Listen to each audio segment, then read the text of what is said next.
एक गांव में एक बुजुर्ग माँ अपने 2 बेटों और बहुओं के साथ रहती थी।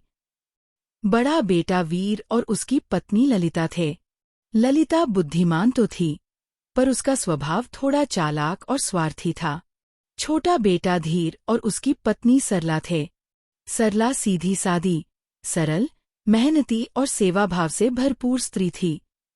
माँ अपने दोनों बेटों और बहुओं को बराबर मानती थी, पर मन ही मन सोचती रहती, देखूं, समय आने पर कौन सच्चे दिल से घर को संभालेगा।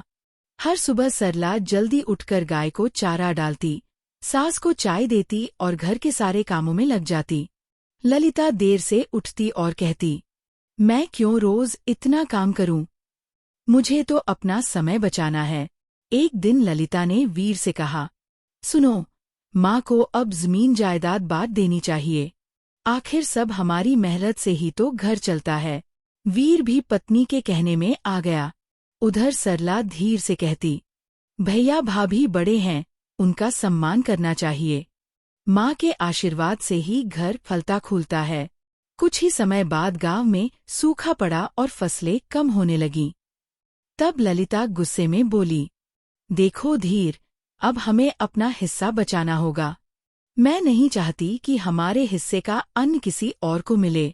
सरला ने शांत स्वर में कहा, भाभी, घर तो सबका है।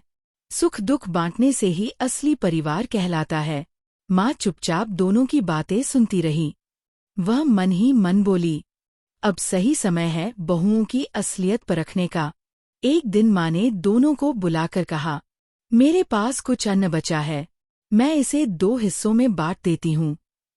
देखती हूँ तुम दोनों इसका उपयोग कैसे करती हो। ललिता ने हिस्सा मिलते ही अन्न को एक कोठरी में बंद कर दिया और बोली, अब चाहे कोई भूखा रहे, ये अन्न हमारे लिए सुरक्षित रहेगा। वहीं सरला ने अन्न उठाया, सबसे पहले घर के लोगों के लिए भोजन बनाया और फिर गांव के कुछ गरीबों को भी बांट दिया। गरीबों ने सरला को आशीर्वाद दिया। माँ ने कहा, अरे सरला, तू तो अपने हिस्से का अन्न सबको बांट रही है। सरला ने हंसकर उत्तर दिया, माँ, भूखे पेट से निकली दुआ भगवान तक पहुँचती है, तो भगवान और भी देगा। कुछ ही दिन बाद गांव के मंदिर में भूखों के लिए अन्नदान का आयोजन हुआ। ललिता बोली, मेरे पास तो इतना कम है, मैं क्यों दूं?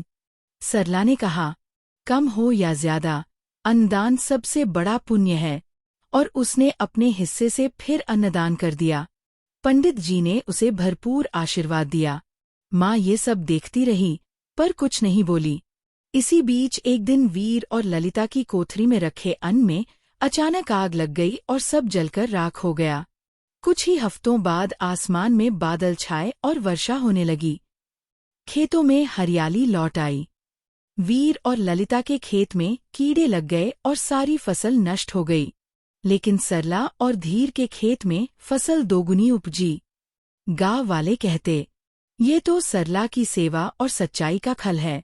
दुआएं कभी खाली नहीं जाती। एक दिन माँ ने सबको आंगन में बुलाया और कहा, अब मैं बूढ़ी हो गई हूँ। मुझे तय करना है कि घर की जिम्मेदारी किसे दूं। मैंने दोनों बहुओं की परीक्षा ली है। ललिता ने हमेशा अपना स्वार्थ देखा। सरला ने परिवार और गांव का भला सोचा।